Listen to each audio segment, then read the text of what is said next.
Roger McNamee spent a 34-year career investing in Silicon Valley, co-founding Integral Capital Partners, Silver Lake Partners, and Elevation Partners. He was an early investor in Facebook and an advisor to Mark Zuckerberg from 2006 to 2009.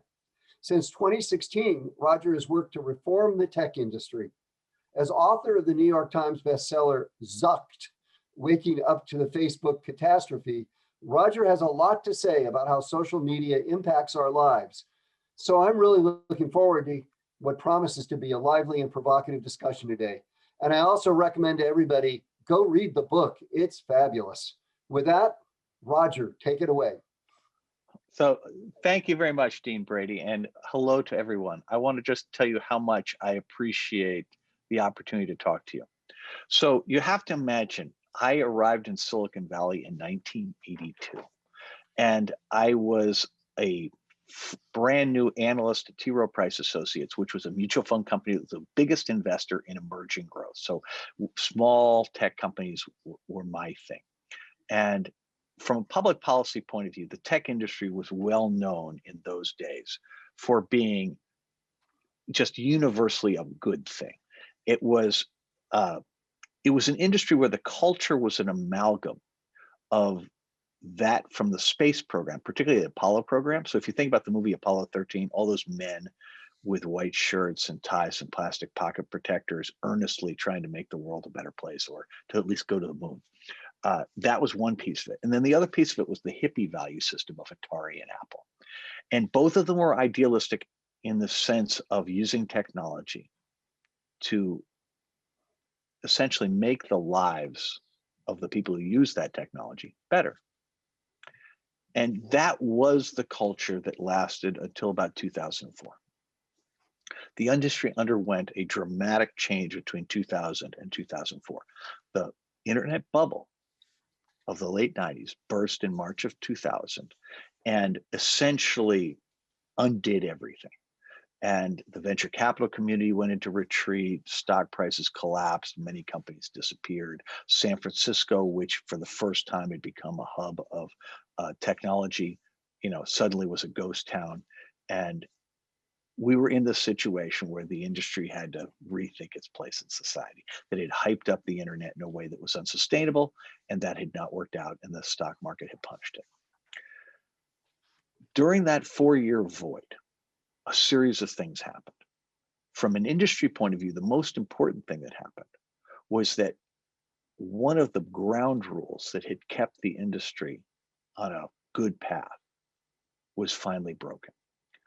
From 1956, when digital technology really began as an industry, to 2000, the one constant was that engineers and entrepreneurs never had as much processing power, memory, storage, or bandwidth to do the things they really wanted to do.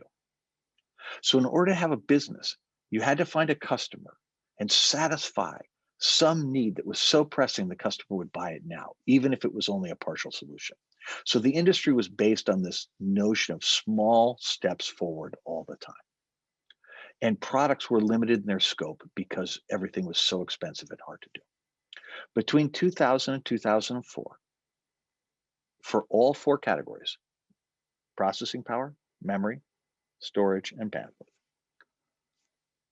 the limitations essentially evaporated, at least in the world of wired networks.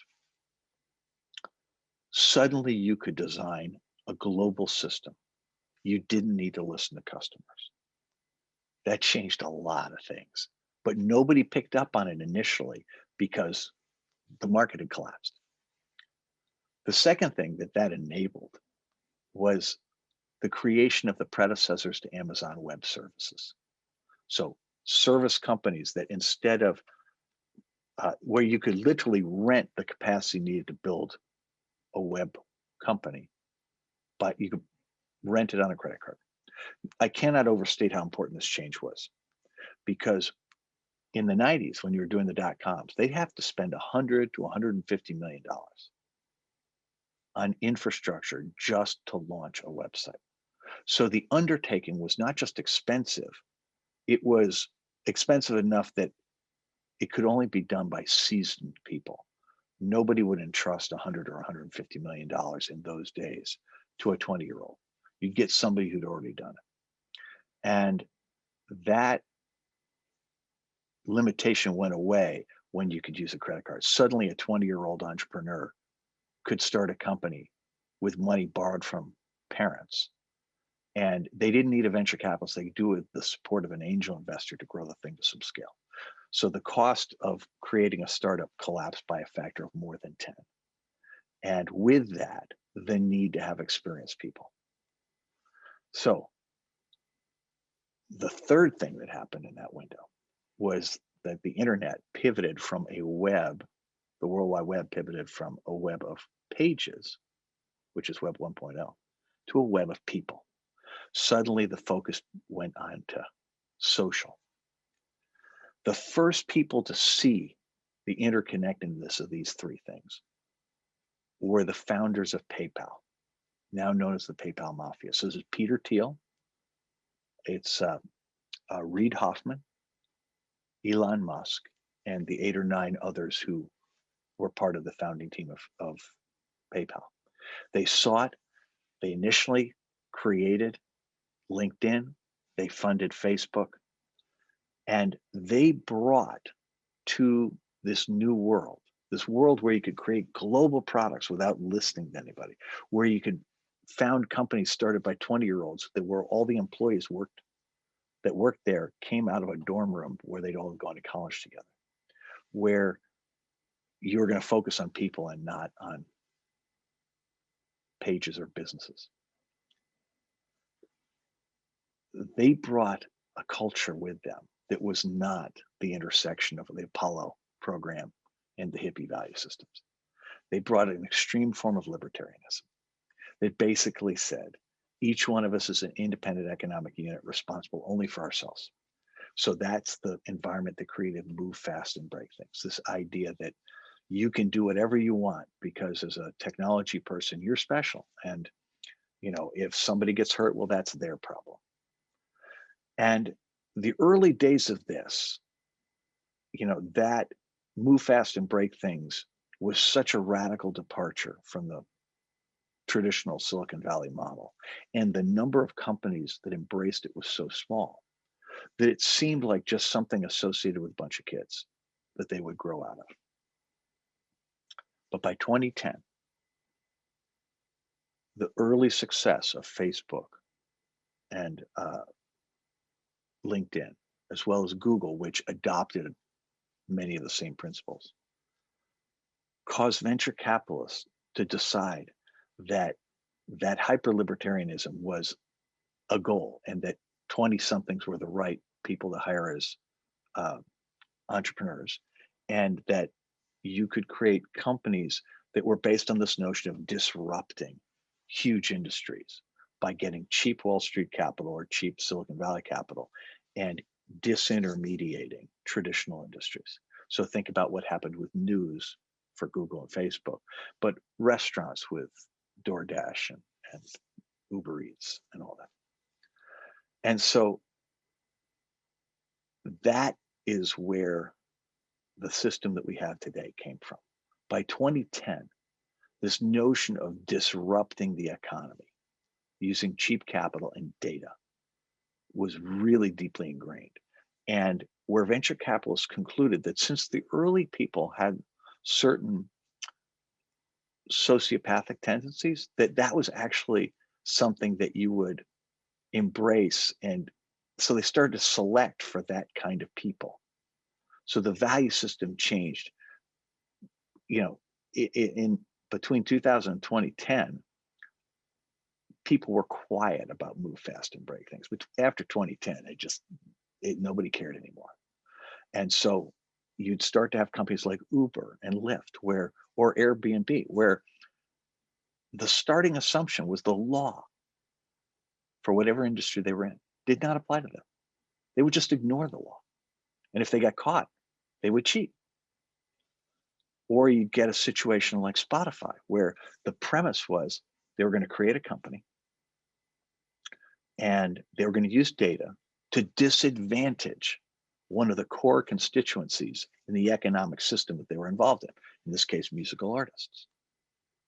Or you get a thing like Robinhood, which would go into a place like Wall Street trading and create a system where they would go to folks who didn't know any better and offer a service, trading stocks or trading options, and offer it for free because that generation had been trained that free was right, without explaining that, well, actually, that meant you weren't the customer. The real customer was the hedge fund or the market makers who were buying the order flow in order to front run all of these retail investors.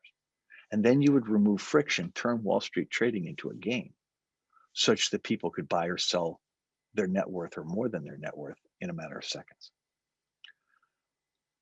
And this notion of predatory business models, or in the case of DoorDash and Uber Eats, parasitic business models, right? Because they're inserting themselves between restaurants and customers are already buying from those restaurants. Or what Google and Facebook did with news, same thing. These parasitic models, they became all the rage. And, so my battle is a very simple one. In 2011, having looked at Uber and Airbnb and Lyft and Spotify as a venture investment, I realized, oh my God, the culture of Silicon Valley has changed in a way I can't support. I liked the old way. I don't like the new way. So I told my investors in 2012, I'm done. I'm only doing this one elevation fund, then I'm going to retire. And so I want you guys to just get ready for that. And the fund had 3 more years to run, but that was going to be it. And so I retired at the end of 2015, convinced that I'd passed my sell-by date. And Wall Street was doing this thing that I didn't agree with. But who was I to criticize it? It was not pretty, but it didn't look like the end of the world. And then immediately after I retire, like a month later, I start to see things going on Facebook, a company that I was incredibly close to between 2006 and 2009. I start things going on there that are like really dangerous. First, in the early primaries in 2016, hate speech being distributed through Facebook groups with advertising support that were just spreading hate speech virally in Facebook groups. I'm going, whoa, what's going on here? That's really evil. And then a company got expelled by Facebook for using the ad tools to gather information about people who expressed an interest in Black Lives Matter, which is a terrible thing to do to any group. But then they sold it to police departments who went and harassed the people. Now, Facebook did the right thing. They expelled the corporation, but not until the damage had been done. I mean, literally, I want to say hundreds of thousands of people had their personal identification information turned over to police departments for money. But in June of 2016, Brexit happened. And Brexit's where I realized, oh my God, you can use these ad tools to change potentially the outcome of an election. In that case, I didn't know that it changed it. But what was super, super obvious was there was an 8-point swing between the final poll the night before the referendum and the actual outcome. And there was only one explanation, which was one side had used Facebook in particular to spread massive amounts of disinformation. And that was brand new. And how much of the 8-point swing could you attribute to that? Hard to say, but obviously very scary. So I start looking for allies. I can't find any, but I do persuade somebody to let me write an op-ed, which I write in October of 2016. Instead of publishing it, I send it to Sheryl Sandberg and Mark Zuckerberg, my 2 former mentees. And it says, guys, there is something about your business model, your algorithms, and your culture, which is allowing bad actors to harm innocent people, both around civil rights and potentially around democracy. And, you're in a trust business. This is going to be disastrous if it turns out this is systemic. And of course, let me just put it this way. I spent 3 months begging them to do the right thing. So I send this to them 9 days before the election. And I spend the next 3 months trying to persuade them to work with authorities to figure out not only what happened, but what parts of the culture, business model, algorithms caused it, and then make radical changes, whatever the cost. Because, I mean, no matter what, democracy and civil rights are more valuable than Facebook's stock price, right? And I just assumed they would go along with it, but they didn't. That's the point when I realized I had to become an activist. So I did a lot of research to understand what was going on. And the core thing for you to understand, there's a professor at Harvard named Shoshana Zuboff who wrote a book called The Age of Surveillance Capitalism. And Shoshana basically studied Google and Facebook, but started with Google because they invented it from 2000 to the present, and analyzing this entirely new business construct. And the book is in many ways, the first time since Adam Smith's Wealth of Nations that somebody has described an entire economic system in a book. That was the first time anybody had ever thought about it. And here, Shoshana did this. And her point was that Google and Facebook are extraction businesses like energy or natural resource companies, or like private equity firms, that what they do though, instead of chopping down trees or drilling for oil or sucking the value out of newspapers or retirement homes, what they do is they convert human experience, your life, my life, everybody's life, into data. And they claim ownership of that data.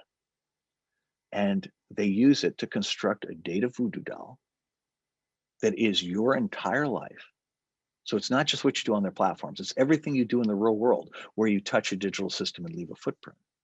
So your location, all your health stuff, so medical tests and prescriptions, location off your phone, all your financial records, your genetic stuff, whatever you do on an app, anything you do on the web. And they construct this voodoo doll that's your entire life, but in digital form. And they use that to make predictions about your behavior.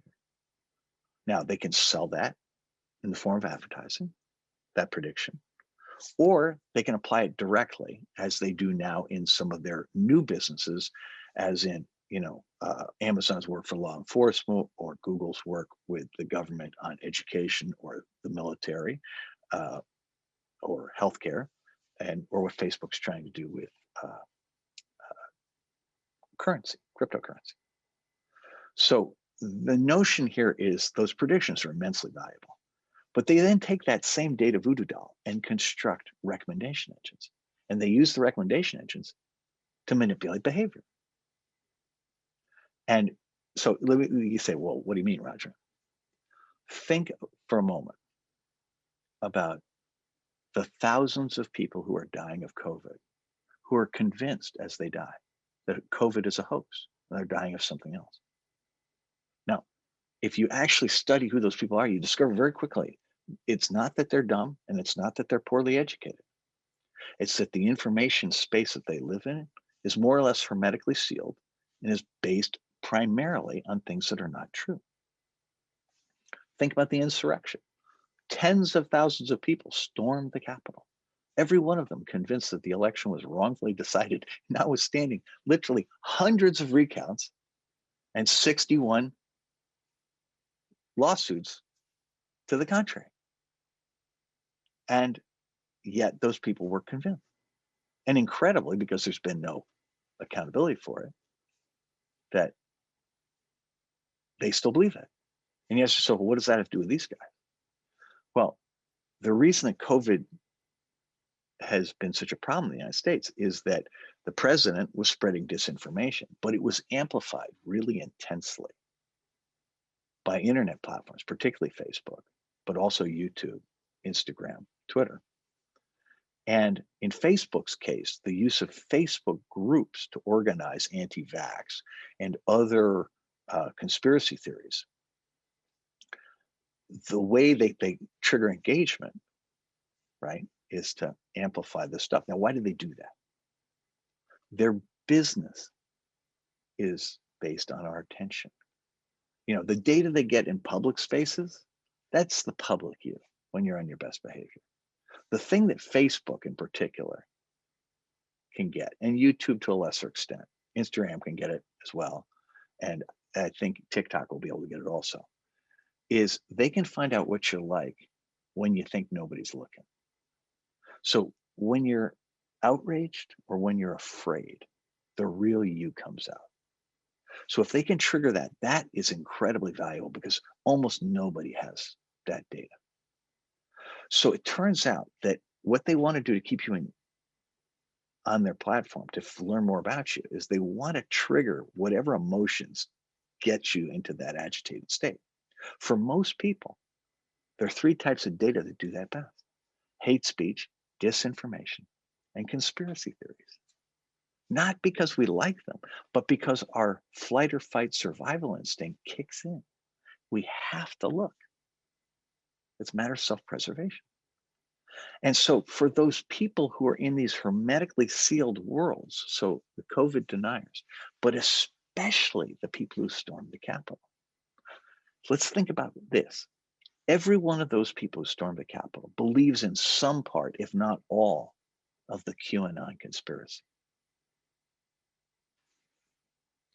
How do people come to believe QAnon? Well, the answer is conspiracy theories have existed for all time, but they've gone mainstream in the last 10 years because Facebook in particular has leveraged conspiracy theories along with hate speech and disinformation to maximize engagement and maximize its profits. And again, they don't do it consciously. It's just that they construct algorithms that are designed to command attention and trigger emotions. And it happens that hate speech, disinformation, conspiracy theories will always get amplified disproportionately in that environment. So they're doing that. Now, QAnon, which has been on the FBI's list of dangerous extremist groups since early 2019, was percolating, and everybody knew it was a problem in my world. But Facebook, they didn't care. In fact, they viewed it effectively as a business opportunity. So when pushed hard last summer about how many people were in Facebook groups and Facebook pages devoted to QAnon, Facebook admitted the number was at least 3 million. But here's the other part of it. Separately, it was revealed by the Wall Street Journal that Facebook did an internal study in 2018 in response to a lot of government pressure to find out what role they played in polarization. And that study showed that 64% of the time that people join an extremist group on Facebook, the thing that pushes them into that group was a Facebook recommendation, which means of those 3 million people, it's actually 3 million plus, who are members of QAnon pages and Facebook groups. Facebook actually radicalized approximately 2 million. So, common thread of all the people at the insurrection is they're believers in QAnon. And Facebook radicalized ballpark 2/3 of them. Then, when Trump gives out the signal after the election that, stop the steal, the thing's been wrongfully decided, Facebook groups pick that up, especially the QAnon groups. And QAnon, because of the way it's designed, has embraced and subsumed anti-vax groups. So the same people who are denying COVID are in the same thing, and they're all being brought into the Stop the Steal thing. And people start to organize an event in Washington on the 6th of January in plain sight on Facebook. And people in my world are screaming about it. So January 6th happens. 5 people die. 100 plus policemen are badly hurt. A couple cops kill themselves after the fact. It's not a pretty situation. And it's the first time since 1861 that we faced that kind of a problem. Now, in 1861, there was a general in the United States by the name of Winfield Scott. And I'm going to read you a quote from Winfield Scott. He was the senior Army general in 1861. He'd been a general. He'd been in the Army since before the War of 1812. So he'd been in the Army for 50 years, and he'd been a general forever. He was from Virginia, which a matter of weeks after Lincoln was inaugurated, seceded from the Union. But this is what he said when there was a threat to interfere with the Electoral College vote count in 1861 that was going to certify President Lincoln's presidency. He said, any man who attempted by force or unparliamentary disorder to obstruct or interfere with the lawful count of the electoral vote should be lashed to the muzzle of a 12-pounder gun and fired out of a window of the Capitol. He then went on to say, I would manure the hills of Arlington with fragments of his body, were he a senator or a chief magistrate of my native state. It is my duty to suppress insurrection. My duty. That is a direct quote from a man who was a Whig candidate for president and the senior general in the U.S. Army. Now, they don't make them like that anymore. The problem that we face today from a public policy perspective is that public health in the United States, democracy in the United States, the right to self-determination in the United States, and the competition that makes our economy successful are all imperiled by internet platforms. And to say that policymakers have failed to respond adequately to this is a gross understatement. Winfield Scott would have known what to do with all of the members of the Republican Party that were part of Stop the Steal. But we do not know what to do. There has been no accountability at all. There may never be any accountability. And the reason I accepted this invitation is because I think that's a problem. I like the Enlightenment values of self-determination and democracy. Mark Zuckerberg and the founders of Google, they're engineers. They're not bad people, but they have a different value system. They believe that efficiency is the most important value. And so now that their companies operate at nation scale, there's an inherent conflict between their value of efficiency and the Enlightenment values of democracy and self-determination on which our countries are founded. That is not something that can be reconciled without public action. And that's a policy issue. Anyway, that's what I have to say. I would like you to view what I just said here, not as an argument for you to believe something, but take it instead as a thought experiment. Okay? Imagine that what I just said is all true. How would you behave if you knew it to be true? Because I'm laying out what I've learned, but I'm not certain about all of it. And we can talk about that now.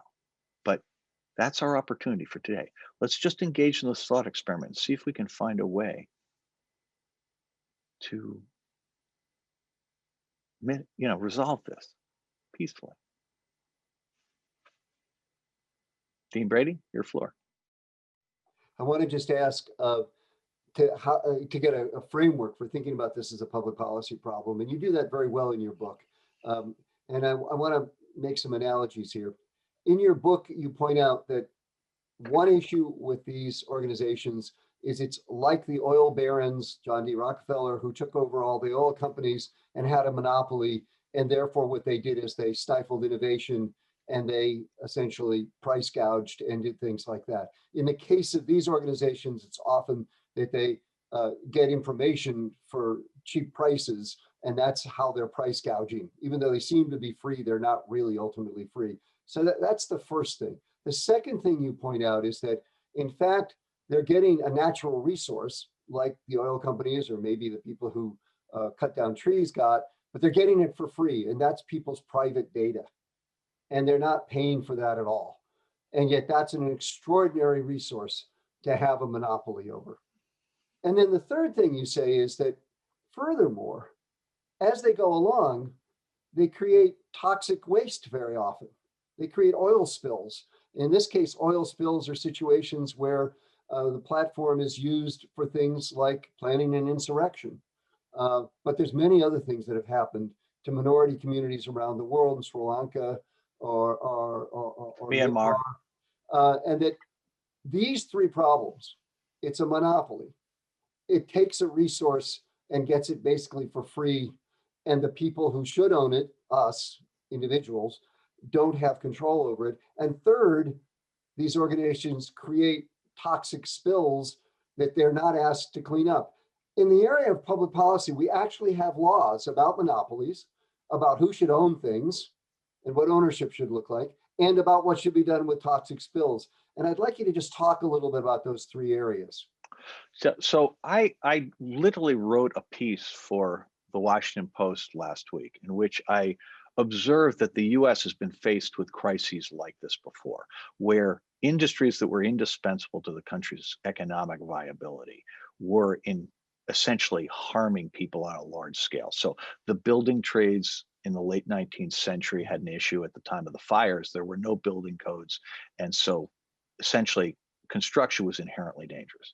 Turn of the century, food and pharmaceuticals, there was no regulation of them. And so people were dying because the food chain wasn't safe, and pharmaceuticals included a lot of quack medicine. And then in the 50s, we had this issue that the chemicals industry and people who used chemicals would pour waste products wherever they wanted. Toxic fumes in the atmosphere, mercury into fresh water, mine tailings on hillsides, leftover oil down sewers. And that had huge harm to public health and huge harm to the environment. And, we tried policy things to satisfy each of these. And there are important parallels to all of them in this thing here. So the core issues, so my thinking's evolved since the book, in large part because Shoshana Zuboff's book came out and helped me take those three things and put them in the broader context. So the first point I would make to you here is that the threat that internet platforms currently pose in the United States exceeds anything that we've seen before, because there's never been an industry that essentially had a business model of mainstreaming harmful ideas at global scale. And so this notion that democracies are being undermined globally, not exclusively because of these guys, but where these guys are mainstreaming the ideas that are being used to do that, and that they're profiting from that, that's a huge issue. And there's never been a pandemic before where the most important communication systems that existed in the world were actively undermining the response to the pandemic. You've never had a situation before where the dominant communication systems systematically favored the most extreme voices in society, who are a small minority, at the expense of everyone else, such that these extreme voices would have a disproportionate weight in the body politic. That they probably punch 10 times their actual numbers, and then they get overflow, so it winds up dominating our politics. So Shoshana Zuboff's view is that to the dean's first point, these are extraction businesses, and they are profiting from something they didn't create, and something over which they've asserted ownership over something that they have no right to. But Shoshana also points out that it isn't a question of property ownership here. That data is not just about you and someone else. My data can be used to harm a lot of people, including people I don't even know. And because of that, she believes we should view personal data, that data voodoo doll, as a body part, like a kidney or a liver. We don't allow people to trade in their human body parts, nor should they be allowed to trade in data. That would be Shoshana's position. I strongly agree with that in principle. Politically, that's a heavy lift because it essentially wipes out the marketing industry as we know it today. At a bare minimum, I do think we need to recognize that there are certain classes of data that just should never be used. Health information should never be used commercially. I can give health information to a provider in exchange for a service, but that's it. And then it gets vaporized. It doesn't get sold, it doesn't get traded, it doesn't get used any other way. Same thing about location. Same thing about web browsing, right? We never allowed the publishing of people's video rentals. Why do we allow the publishing of people's internet browsing? I mean, there's actual laws against this stuff. We just don't enforce them. So that's one class of the problem. A second class of problem is the question of liability. This is an industry that has a unique situation because a law that was passed initially to protect it from nuisance suits has been used to provide a blanket immunity against all legal action stemming from content created by third parties. And it's been applied in ways that were clearly contrary to the initial intent. And this is no longer about protecting a little startup industry, it's about protecting monopolies. And they have no liability. So there's no incentive for them to anticipate or mitigate harm, either before they ship a product, much or afterwards. That has to change. So we have to have public policy to address actual liability. We have to have public policy. So that's privacy, safety, and then lastly, competition, where in the antitrust law is a very imperfect law to be applied here, but it has real usage because these companies are a product, they're an infrastructure that supports the product, and they're an advertising-based monetization engine. And then they are lots of categories horizontally using all those things. And so I think you have to bring kind of a tic-tac-toe model and break them up both vertically and horizontally. So Google might become 250 companies. Now, do we have the ability to do that? I have no idea, but that's clearly what ought to happen. And, all of this is coming at a time when, at the end of a 40-year experiment in deregulating our economy, where the country, which was, remember, it was founded as a revolution against monopoly because we believed in this democratic entrepreneurial capitalism.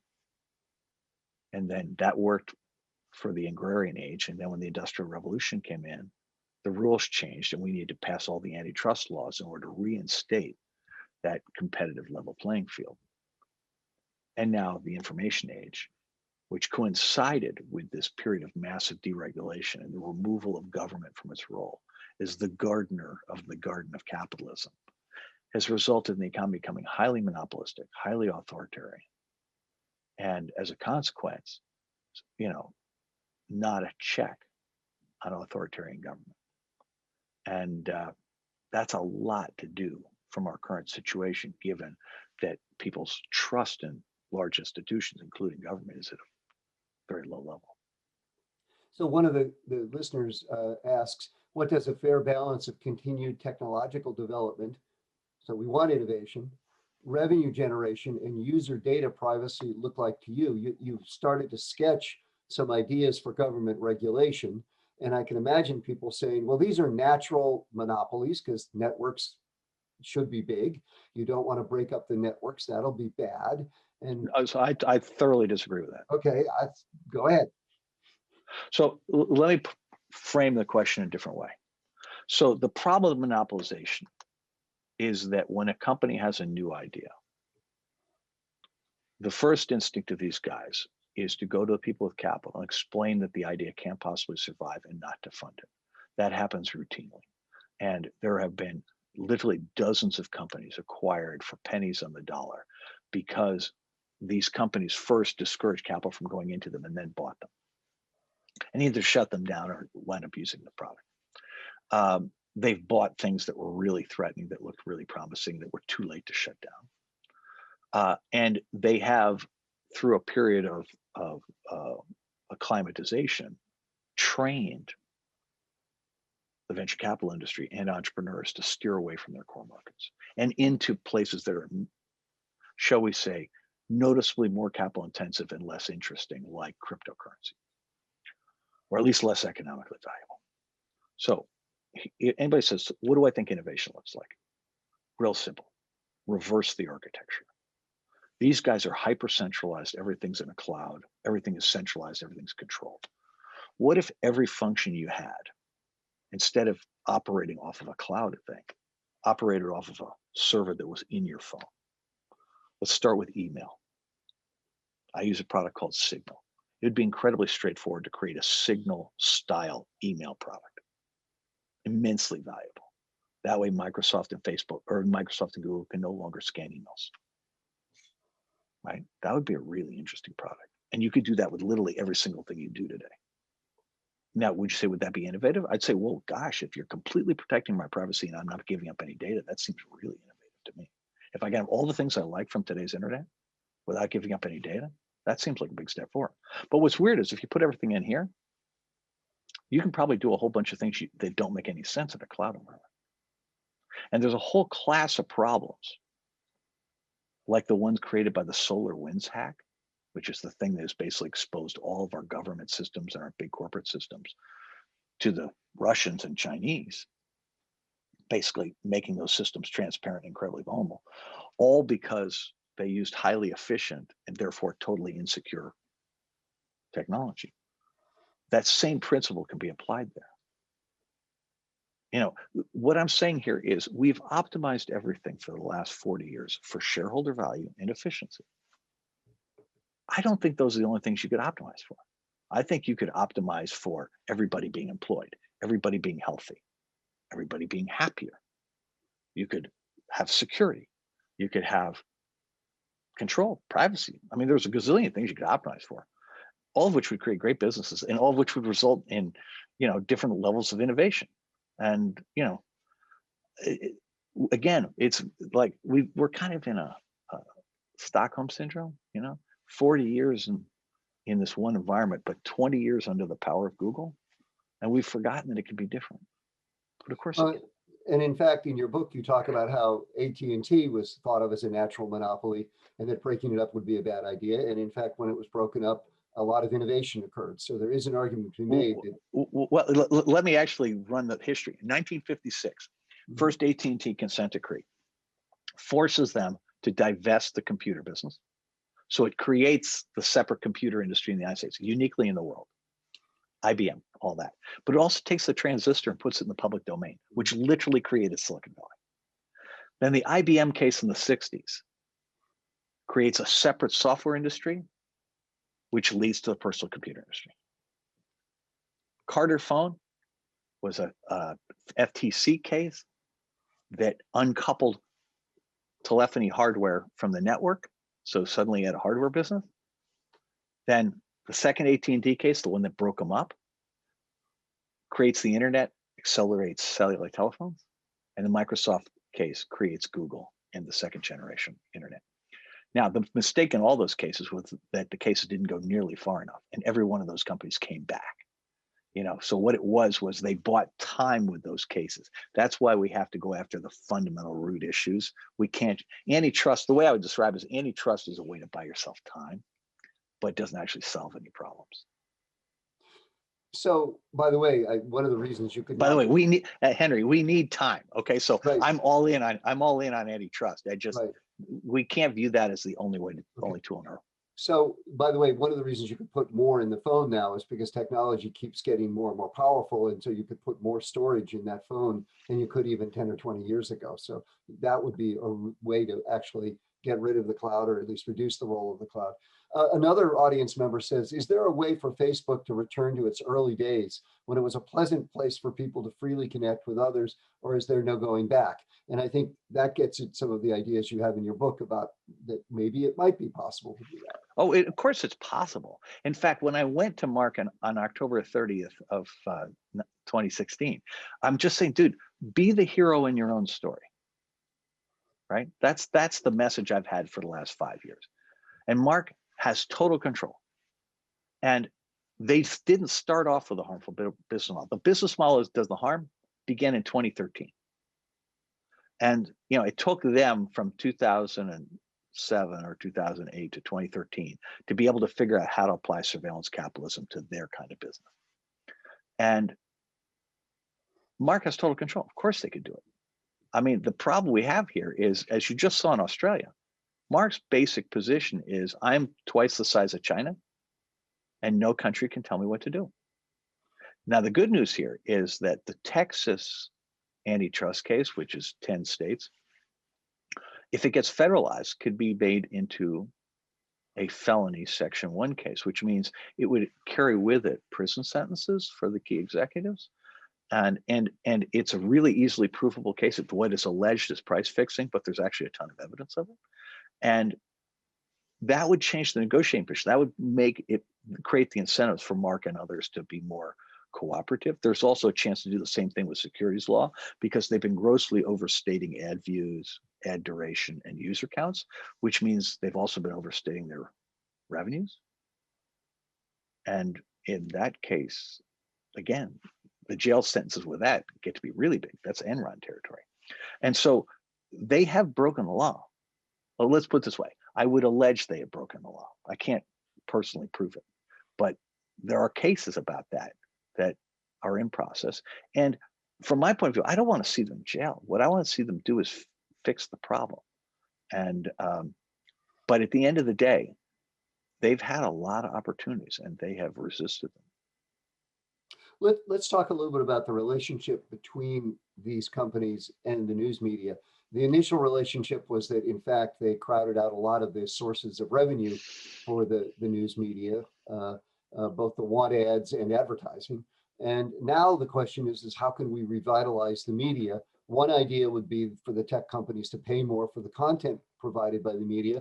But one of our audience members asks, if the tech companies pay the media for content, or if the source of money for the media come from the tech companies, doesn't it neutralize the media's incentive to be critical of the hands that feed them? Sure looks that way to me. So how do we my do it? hypothesis is we need to rethink the role of media. I think that the role of media in our society is to be a countervailing force to power. And when I was a kid and when the dean was a kid, there were 5 countervailing forces in our society. You had big business, big religion, you had labor, you had the press, and why am I forgetting the 5th one? Well, it'll occur to me in a second. Big government, sorry. So 5 big forces, right? And it was hard to get more than 3 of them together at any point in time. But since 1980, we systematically wiped out the power of unions and we've wiped out the power of the press. And the Republican Party has gotten a big part of the religion market together with their part of government and basically all of big business. So there's no countervailing forces to power today. I believe that news isn't about what you report as a story. It's about the certainty for public people that everything you say is being tracked and is accessible at any time. So think David Fahrenholtz Pulitzer Prize winning reporting about Trump's charitable giving, right? None of that was taking place in real time. He just went back and looked at data sets.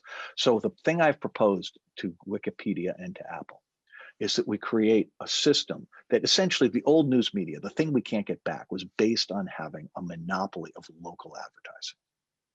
That's gone. There's no way to get that back. There's no way to have the kind of news organizations that exist today in every market in the United States. For most markets, you have to rethink the whole thing. And the key thing is to take the cost down. And it's less about what you print and distribute than about gathering all public documents and all public records and making it available in a single secure thing that looks like Wikipedia. So, and you can do a lot of that with volunteers. They just literally go to the meeting of the school board or the city hall with an iPhone. They record it. They also get the transcript. They get the minutes. They get all the public docs. And that's then submitted. You have the equivalent of Wikipedians who guarantee quality control and they weigh in, right? We keep tabs and the people bring the stuff in so you can track who does a good job and bad job. Then the other side of the thing has journalists or anybody who wants to look. And it's got all these signals built into it so you can see where change occurs or where meetings are not happening, right? Because it's about the harsh sunlight on bad power. And so that's one end. And at the other end, my proposal was to have Apple create recraft Apple News to focus on local first. So instead of the thing being national and trying to extract rents from everybody for a product that demonstrably sucks, what we really want to do is empower individual journalists as well as news organizations to create content, in this case, actual local reporting on your community, so that looking at your zip code, you would get the stuff about your local community that was there. And you wouldn't need a whole newspaper company to do it, because Apple would take care of the distribution. Now, would it be a business? No, you probably need a lot of philanthropy, because you need to have 3,007 ombuds people, because that's how many counties there are in the United States. And that's almost certainly got to be supported philanthropically. But the critical thing is you're reducing the cost of the reporting, probably by a factor of at least 3. And you're taking distribution from being prohibitively expensive to something everybody can afford. You say, well, it's just Apple. And I go, yeah, 48% unit share in North America, but way more than 60% of all the people who consume news in print. So it's a good start. Not a complete solution, but that's an idea. So that's one way of thinking about the problem. I think what's going on in Australia is not about paying for news. I think it's an attempt by Australia to implement an antitrust thing. And, you know, Rupert Murdoch's power in Australia meant it was done to the benefit of news organizations. But it's really about Australia saying, these guys are too powerful. We have to bring them down a peg. And this is the one tool a country our size has. And I agree with them on that. Well, and in fact, I mean, that does lead to the question of where is the power going to come from to try to harness these institutions in better ways? And it's hard to believe it isn't going to be government. And yet we start worrying if the government gets too involved in the knowledge production industry, because we look at authoritarian governments where, in fact, when governments do that, they try to feed their people information Super important point. and misleading. And so we're on the horns of a dilemma. Yeah, but to be clear, the tool that they're using are these tools. Mm-hmm. Right? I mean, these tools are the authoritarian's absolutely best friend. And I would argue that the presence of these tools at this scale dominating our information space makes it an absolute certainty we will be an authoritarian country within 10 years if we don't make a radical change. I mean, it almost happened January 6th. Right. And, you know, we're literally a millimeter away from that. And so I believe I don't want government regulating these guys. I want government ending this business model. We do not allow Ponzi schemes. We do not allow the sale of body parts. Okay, I don't want to allow surveillance capitalism. And I don't know what the path is for getting there, but I want to get there as quick as possible. I want the way that these guys control people to be taken away from them and to take away from everybody. I don't sit there and say, if you're a little guy, you can do this. No, nobody can do this. No, make a smartphone-based email system. Do something different. But this is, if we're not willing to do this, what we're really saying is we're perfectly happy living in a world that they absolutely control. And remember, their goal is efficiency. So they will, over time, encroach on your ability to make your own choices, and they're for sure going to control the government. So I think, as I understand it, your model is that we would have a lot more breakups of these institutions, a lot more smaller ones that would provide more centers of power and therefore countervailing power, one hopes, and more places, maybe in local areas, for example, where there would be enough power to overcome some of the bad actions that are undertaken. Well, but you're actually missing the two most important things. I am prohibiting the business model that they use. That's first. And then secondly, I'm making all people who work in tech companies accountable for the work that they create, personally accountable for the harm. Mm-hmm. I'm changing incentives completely, right? That's my goal. The critical thing about antitrust is it buys you time to get the other things to work, but it does not solve the problems. It never has, and it won't here, okay? But that's not an argument against it. It's a tool. This is just like Australia grabbed the one thing it had. We got to use whatever we can use. And listen, our situation today is 1,000,000 times better than it was 5 weeks ago. Or actually, let's call it 8 weeks ago. The insurrection made all this personal to every member of Congress. And in Congress, there was already bipartisan interest in antitrust and bipartisan interest in safety, amending 230. the whole thing has much more momentum now. And so, and the Biden administration, I mean, the January 6th had a huge impact on them. And, they haven't yet done anything that makes me really unhappy. I mean, in fact, they've done a million things that I think are amazingly good. And so I'm modestly hopeful, but not yet optimistic. And, but I think folks like you guys, I mean, this can be your whole career. I mean, you're in graduate school at exactly the right moment. You got a chance to change everything. I think that's right. It's a really exciting area for research and to try to understand what's going on. Let me just talk a little bit about the QAnon kinds of conspiracies. Could you say a little more about exactly how you think those might be stifled by the approach you're taking? And who should be accountable for the veracity and hate speech among news outlets or so-called news outlets online? Should this be at the state or federal level? And exactly how can we somehow stop that particular aspect of what we've got out there? Because a lot of that's just about connectivity. It's not about the personal data, it's about connectivity. I think that, no, actually, so let's be clear on a couple of these, but let me come to the core points here. Okay. I think we have two huge problems with conspiracy theories today. The first is that genuine conspiracies are uniformly successful today. I mean, if you look at the insurrection, the people who instigated the insurrection will almost certainly get away with it. Boeing had a plane catch fire the other day. Its third one of that type in 2 or 3 years.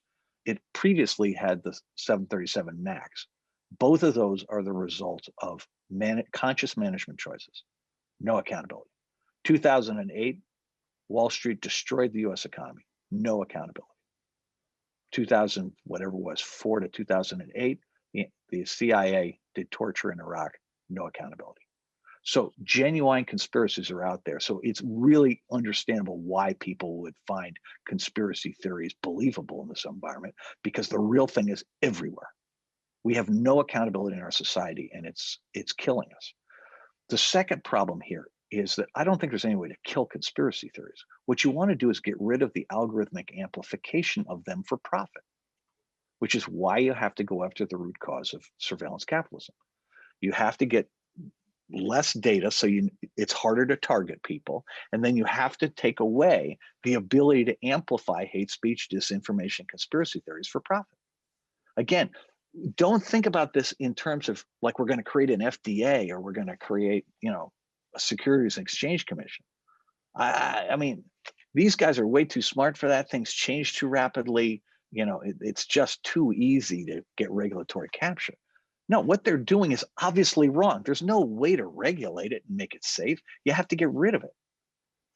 And conspiracy theories aren't going to go away. What you want to do is keep them in the pockets of society. And that's the thing we're failing at. And the reason we're failing at is because we are uniquely bad at having accountability. We just normalize every single thing that goes on, no matter how awful it is. And it's like, I mean, 500,000 Americans are dead, greater than the sum of every war other than the Civil War. So greater than the sum of every war in the last 150 years in a year. And we think this is completely normal. We're not exacting a price from anybody for this.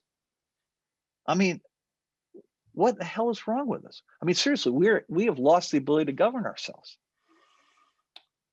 Well, that sounds like a challenge for public policy schools, to say the least. I want to thank you, Roger McNamee, for really an extraordinary tour through your thinking on these topics. I really recommend Roger's book, Zucked, easy title to remember, Zucked, and it's a really revelatory excursion.